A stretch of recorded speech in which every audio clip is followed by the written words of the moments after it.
Hey ladies, how are you guys doing? How you guys doing? Happy Sunday. Move this over. Whew. Hope you guys had an amazing weekend or amazing week. I had actually a really awesome week. In terms of just my own growth, my own development. I feel like little by little, God is getting me set free. He's breaking the chains in my life. He's helping me to challenge the status quo. Had a really good week. And it's kind of funny when I have those weeks, I'm always a little bit more cautious going into the next week, just a little bit more on guard. I think I kind of told you guys and have been telling you guys since I've started this brand, I feel like the attack of the enemy has been a lot more intense. But little by little, I feel like God is showing me how to get set free. And so I am really thankful for that. I am thankful to be in the land of the living because somebody did not get that opportunity today. And so anytime you're breathing, what a blessing and what a thing of joy that should be. And we should be thankful and grateful for that. And so, yeah, I'm thankful. I will be honest, I don't feel the greatest. I'm not like sick or anything. It's just, that time of the month type thing, the womanly thing that we go through. But I'm here. I committed to doing this. And so I am going to do it. And my thought process is I will be up tomorrow going to my 9 to 5. And if I can do that, I definitely can get up and do this. This takes to actually record the video, 15, 20 minutes. I still have to edit and stuff, but that stuff I can kind of do behind the scenes. So it's not really that big of a deal. So I'm here. So today's message is titled Web of Deceit. Web of Deceit. Now, let me say this. I want to start this out by saying that a couple of things. First of all, we know that Satan is he's the father of lies. We know that that he's the author of confusion. Okay. So anytime you find yourself in a space where you're dealing with chaos, confusion, lies, deception, 9 times out of 10, Satan is in that situation. Now, what I want to be clear to say and be careful to say is that just because Satan is in that situation does not mean that you run from that situation. I think what each of us needs to do, that's why it's so important and so critical that we stay before God, we stay in his presence, we stay prayed up, because every situation, because there is chaos, there is confusion, there is lies, there is deception, does not necessarily mean that you need to run from it. But I will say this, if running from it is a requirement, and I'm sort of paraphrasing, but God always gives us a way of escape if that is what his will is for your particular situation. The reason I wanted to say that is because, and I wanted to clarify, is because God can actually move and he can actually elevate you and he actually can promote you. He can cause you to be set free. Basically, he can move in that situation. The Bible says that all things work together for the good of them who love him, who are called according to his purpose. And so God can move in those situations. He can get the victory in those situations. So I don't want you to think that you have to run from the situations. Now, I also looked up in preparing for this message, excuse me, I looked up webs, like why spiders create webs. And 2 main reasons. It's to protect themselves and it's also to catch their prey. And one of the things I think I realized in my life personally, this is just me talking about me. I think I've mentioned a million times that I'm a product of trauma, childhood trauma. And so I think sometimes I believe that the enemy, he knows about our full potential more so than we do. I don't believe that he doesn't have privy. He knows what you're going to be capable of doing when God creates you. So he knows what type of power and what type of authority you could potentially have. And I think oftentimes when he starts doing things in your life early on, it's because he knows the threat that you pose to his kingdom. Okay, you pose to his agenda. So what he does is he starts early and he starts the trauma. And it's not even so much that he is the trauma, or because it's not so much even the situation or the issue that presents itself. The problem is he takes that situation And then what he'll do is he starts creating these webs. And what I mean by webs is that he entangles you in your own trauma. He entangles you. He almost like paralyzes you. So oftentimes when you are a victim of trauma, such as myself, you become sort of like a victim. Now, what's interesting about it, why I call it web of deceit, is because this is the tricky part about it. So one of the things I found myself doing, and this is one of the areas I really, just here recently, really feel like God is working on with me, and I'm starting to get a breakthrough in. So one of the things that I used to do or used to say, I realized that my life could have turned out a lot different. So, meaning I could have been on drugs, I could have been into alcohol, I could have been into God knows what, I could have been promiscuous. I think the reason that those things did not happen is because I was introduced to God at a very young age. So, I had an awareness of God at a very young age. And I think, even though, I'm not going to say that I just stayed the course throughout my life, but I think for the most part, I stayed the course. I would venture off and waver off as I got into like my teen years, but for the most part, I stayed the course. The Bible says, train up a child in the way he should go, and when he's older, he won't depart from it. And that's true. You may venture off, but eventually you'll come back to your home base, if that makes sense. So one of the things that I used to always say is that like my life, it was almost like, how can I explain this? So it's almost like I would say, well, my life is pretty good. This could have happened. It's not the best, but it's not the worst, because I could have been into this. I could have been into that. I could have been into that. And I think what God has started to show me here recently is that you are not allowing me to allow you to walk in your full power and authority so that you can really tap into your full potential. Because I'll give you an example, just kind of outside of my life, but just kind of is similar to what I'm talking about. Let's say everybody in your family, let's say all the women in your family like are pregnant and have 2 or 3 kids by the time they're like 23. I'm just making up a number. By the time they're 23, they got 2 or 3 kids, right?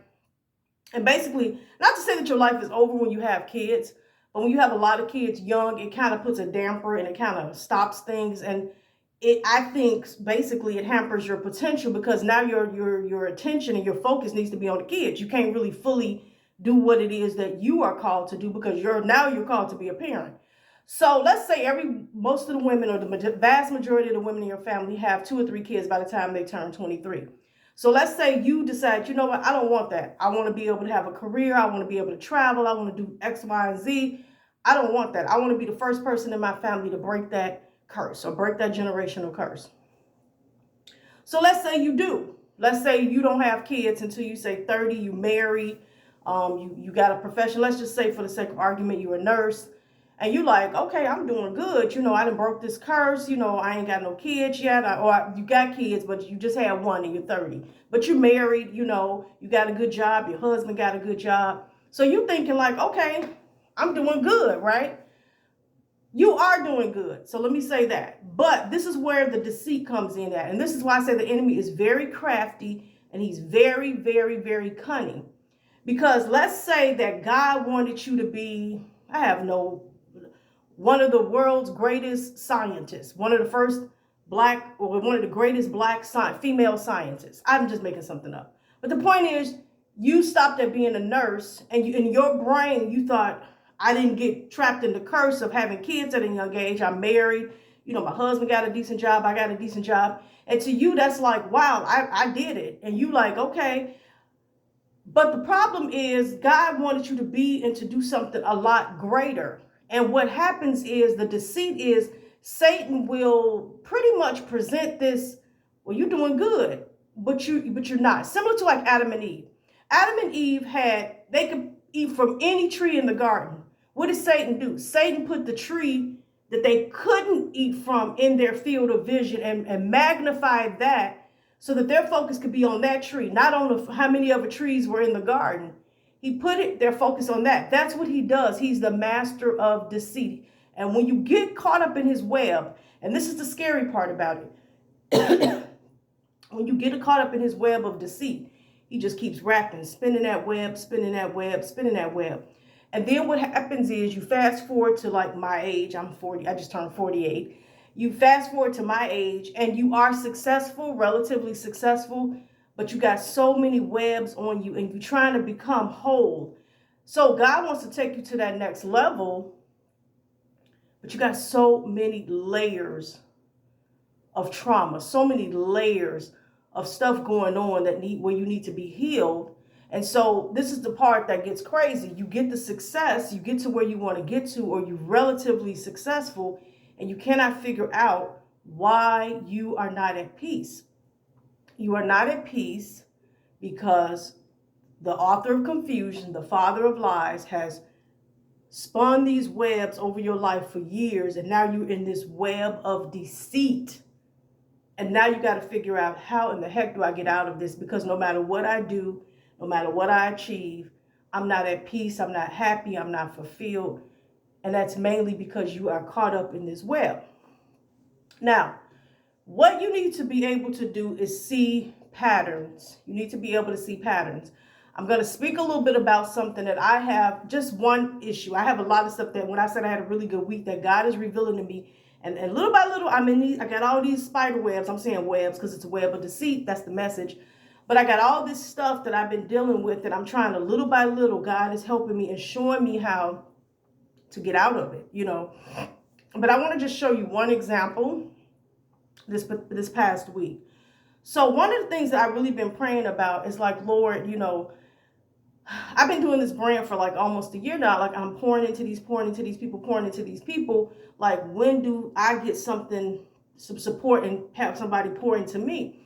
And I just really couldn't understand it. I'm not in a bad space, but it's like, okay, and the God started to put in my heart, the reason that you don't have that is because I need to show you in your own power and your own strength how to walk in the power and the authority that I've given you to walk in. If I send other people, then you're not learning how to actually walk in the power and the authority. I think I mentioned this the last couple of weeks. There are two systems, and you have to understand, and this is what God is getting me to understand, you are not going to have victory in their system, meaning the world's, the enemy system, operating. You're not going to have power and authority in his system doing things God's way. Meaning, in order for you to succeed and to excel or whatever and have power and authority in that system, you have to play by their rules. But the Bible is very clear to be in the world, but not of it. So that's why I said, don't just run from a situation, because God can move and prosper you in that situation, even if it's rooted in the devil, even if it's their system.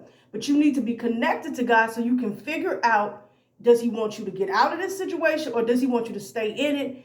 Does he want to reveal to you how to walk in your power and your authority and how to figure out how to prosper within it? Or does he want you to get out of it, right?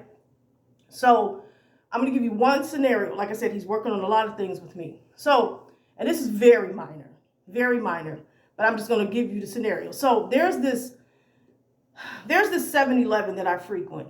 Okay. It's not too far from my job. It's convenient, and I'll go in there, and these folks, for the most part, they act really flaky. So what I mean by flaky is 1 minute they hi, next minute they got an attitude. And it's like, you don't know what you're going to get. So it's not that big of a deal, but I noticed a pattern, and it only happens, I hate to say this, but I don't see it happening with people of other color persuasions. And I'm going to leave it at that. And then I've had times where I go in there and, something will say it's this price, and then they'll try to upcharge me, and I'll be like, that's not the price. And then they want to argue with you and blah, blah, blah, blah. Now, this is very minor, but it's like so funny because it's so convenient. So I don't really think nothing of it. It's literally en route when I'm on my way to work. I'm like, I'll go grab something or whatever. And then one day it just dawned on me. I went in there for something, and like I said, something was mistagged, or they charged me the wrong price or something, and they going back and forth. And I'm just like, it was only a few cents, but it was just the idea, if it says this amount, then this is what you need to be charging me.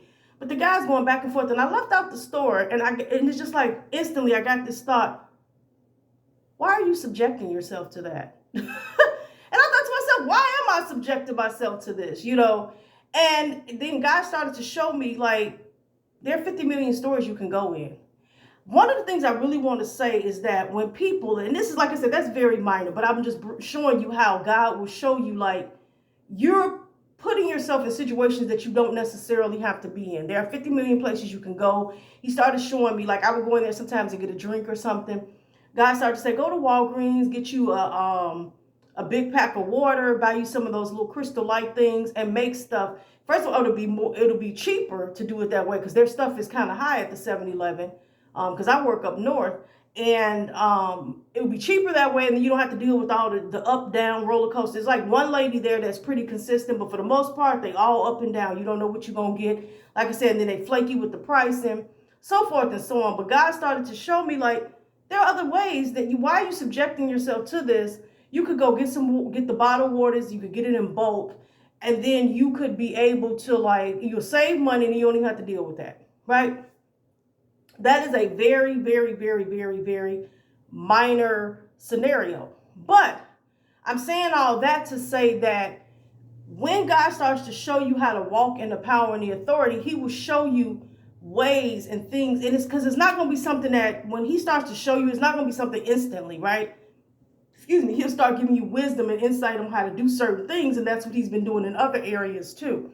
So I wanted to just kind of say that you need to really get before God, because he will lead you and guide you in how to get free from these webs of deceit. But I want you to understand, a lot of times there will be clear red flags. And I will say this, and I'm going to end the video. When a person, from an emotional standpoint, I'm talking about emotional abuse. Clearly, if somebody's hitting you, get the heck out of there. That is like literally, that's where you draw the line. But even with emotional abuse, you draw the line. When somebody has got you on an emotional roller coaster, you up today, down tomorrow, up today, down tomorrow, up today, down tomorrow. Now, let me say this. Everybody has bad days, right? I usually me personally, when I deal with people, I kind of go with this sort of 80-20% rule. And then my thought process is of 80% of the time we good and you ain't got me fluctuating emotionally. I don't trip over if 20% of the time you acting flaky, because I know that I'm not perfect, right? And I can extend grace to anybody because God extends grace to me each and every day, But if somebody is 80-90% of the time you going up, down, you don't know what you're going to get from day to day, those are red flags. Now, I'm not telling you to leave. I'm telling you to get before God, but clearly those are red flags that this person is not emotionally stable. And why are you not walking in the power and the authority that God has called you to walk in to get set free? It don't mean run from the situation. It don't mean any of that. It means get before God and say, hey, God, look, this can't be you, because you are a God of peace. And there's nothing peaceful about this emotional roller coaster or seesaw that I'm on with this person. I need to figure out how to either get out of this, or I need to figure out how to walk in power and authority. I need to figure this out, because this is not of you. You are a God of peace. And so when you start finding yourself in these webs of deceit, and I gave you very minor examples today, very minor examples, but there are people that are like legit. And me, myself personally, I got a lot of stuff that I'm working through. But what I love about God is that he will work with you. He will show you what you need to do. And little by little, you will find yourself getting set free. At least for me. Now, if it's something where you're in danger or something like that, then there may be more of a sense of urgency. In my case, it's little things over time. And I think over time, the webs of deceit will come off. I'm becoming stronger and stronger and learning how to walk in my power and authority. And like I said, I had a really good week last week. But I also know that when that happens a lot of times, I need to be on guard for the upcoming week, because the devil, and let me say this real quick. I'm going to leave you with this. One of the things about Satan that's really interesting, once you start learning patterns and you see how he works specifically in your life, this is why I said you need to be on guard. Because once you start learning, okay, he's operating like this here. And once you start to learn these things, and because until you learn it, you become bothered by it. Once you learn it, I'm like, okay, that's just the enemy. Once you start learning certain patterns, what he'll do, he will switch it up. And that's why I said be on guard, because you think he gonna come this way. No, he gonna come a totally different way. And he'd be like, okay. But that's what I'm saying. Be on guard. And he works differently in different people's lives. That's why you got to look at the patterns in your own life. But I'm telling you, get before God. He will set you free. you definitely can break these chains in your life. You definitely, no doubt, can challenge the status quo. Don't let nobody put you in no box. If you on God's team, you got to do it his way. Like I said, there are two systems. God is very clear. If you are friends with the world, you are his enemy. He says, be in the world, but not of it. Get on his team, get under his system, operate in his strategies, and understand the two systems, and know that your power and your authority is in God's system and his strategies. I want you girls, I want you ladies to be set free. And even you guys, because I know some guys out there that watch the videos too. I want you guys to get set free. God, little by little, is getting me set free. And that is my prayer, that each and every one of you, whatever web of deceit that you find yourself in, or whatever webs, in my case, that the enemy has spun around you, that little by little, God will give you a plan, will give you a strategy, will give you a system, and give you a way of escape. I love you guys. Thank you so much for tuning in. If you feel compelled, please hit the thumbs up. Please comment below if you have something to say. I would love to hear what you have to say. And like I said, I think I mentioned before, hit the notification bell so you get the notifications when I am posting a video. I love you guys. I will be doing a video next week, but the following week is the holiday, so you know I don't do nothing on the holidays. I'll stop by to tell you guys happy Thanksgiving. I can't believe it's going to be Thanksgiving. Wow. But yeah, I'll be doing a video next week, not the following week. And then I'll probably do a video the following week. And then I'll be switching over to doing a blog. I've done a lot of videos. So I like to switch it up a little bit sometimes. And I like to kind of get back to my writing. In terms of the blog interviews, I have not heard back from the other two ladies. And so at this point, we are in November. I will basically resume doing all of that stuff in the first of the year. I'm also going to be doing, probably at some point, probably around January 1st or 2nd, I am going to put together a celebratory video because Kata Lambano will be 1 year old. So I'm excited about that. A whole year in, I've been committed, I've been faithful. I hope you guys have been blessed. I can't wait to celebrate with you guys. So I'll be putting something together. I don't know what it's going to look like. I'll let God lead me and direct me in that. But anyway, hope you guys have an amazing week. I love you. I love you. I love you with the love of Jesus Christ. Until we meet again, you know what to do. Katalambanawid. Peace out.